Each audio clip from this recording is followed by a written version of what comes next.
అసలు పవన్ కళ్యాణ్ గారు ఏం మాట్లాడుతున్నారో ప్రజలకి కన్ఫ్యూజ్ అయిపోతున్నారు.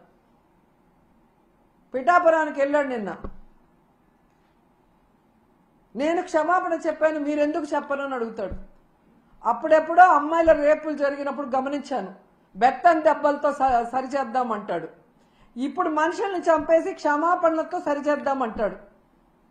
క్షమాపణలు కాదు, తప్పు చేసిన వాళ్ళకి శిక్ష పడాలి.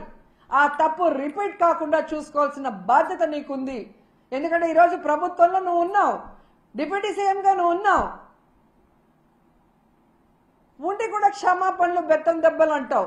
మొన్న ఈ మధ్య కడపకు వచ్చినప్పుడేమో ఎవడు తప్పు చేసినా నేను ఒప్పుకోను, తాట తీస్తా, తోలు తీస్తా, అంతు చూస్తా అని మాట్లాడావు.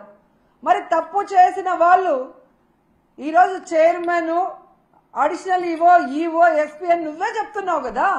మరి ఎందుకు వాళ్ళ తోలు తీయట్లేదు, వాళ్ళ అంతు చూడట్లేదు, వాళ్ళ తాట తీయట్లేదు? మళ్ళీ పెద్ద పెద్ద డైలాగులు చెప్తున్నారు. నిన్న మీటింగ్లో నేను పిఠాపురంలోనే అనుకుంటా, కులం పేరుతో ఎవరైనా తప్పించుకోవాలని చూస్తే నేను చూస్తూ ఊరుకోను అన్నాడు. మరి ఈరోజు బిఆర్ నాయుడు గారిని, వెంకయ్య చౌదరి గారిని, సుబ్బారాయుడు గారిని శిక్షించడానికి ఏ కులం చూసి నువ్వు భయపడి ఆగిపోతున్నావు అని అడుగుతున్నా. నీ పక్కన నిన్న పిఠాపురంలో ఉన్నాడు పంతం నానాజీ, ఒక డాక్టర్ కమ్ ప్రొఫెసర్ అయిన ఒక ఎస్సీ మేధావిని గూబ పగలగొడితే నీ కులమని ఆపేస్తావా? శిక్షించకుండా, కేసు పెట్టకుండా? మళ్ళీ పెద్ద పెద్ద డైలాగు, కులం చూసి నేను భయపడను అని. ఆ రోజేమో జరగని తప్పును జరిగినట్టుగా లడ్డూలో కల్తీ జరిగిందని కాషాయ వస్త్రాలు వేసుకొని తిరుపతిలో నానా హడావిడి చేశారు. ఈ రోజేమో తప్పించుకొని తిరుగుతూ క్షమాపణ చెప్తే చాలంటారు. మీ ద్వంద్వ వైఖరి చూస్తున్నారు.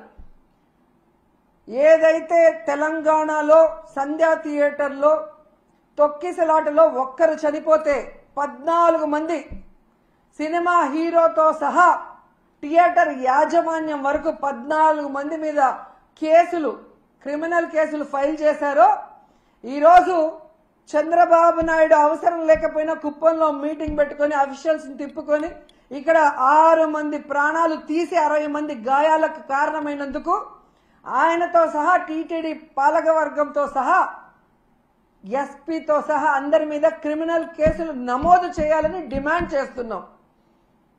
ఈ దేశంలో ఉన్న అన్ని న్యాయస్థానాలని కోరుతున్నాం. దీన్ని సుమోటోగా తీసుకొని తప్పు చేసిన వాళ్ళ మీద కేసులు పెట్టి విచారించి శిక్షించండి అని కూడా మేము కోరుకుంటున్నాం. ఎంత బాధాకరం అంటే, నా చిన్నప్పటి నుంచి చూస్తున్నాను, కొండ మీద ఇంత తక్కువ జనం ఎప్పుడూ లేరు. టోకన్లు తీసుకున్న వాళ్ళు కూడా చాలా మంది దర్శనానికి రాలేదు అంటే వీరి వల్ల తిరుమల ప్రతిష్ట ఎంత దిగజారిపోయింది, భగవంతుని దర్శనం చేసుకోవాలంటే ఎంత భయం పుట్టిందో ప్రజల్లో మీరు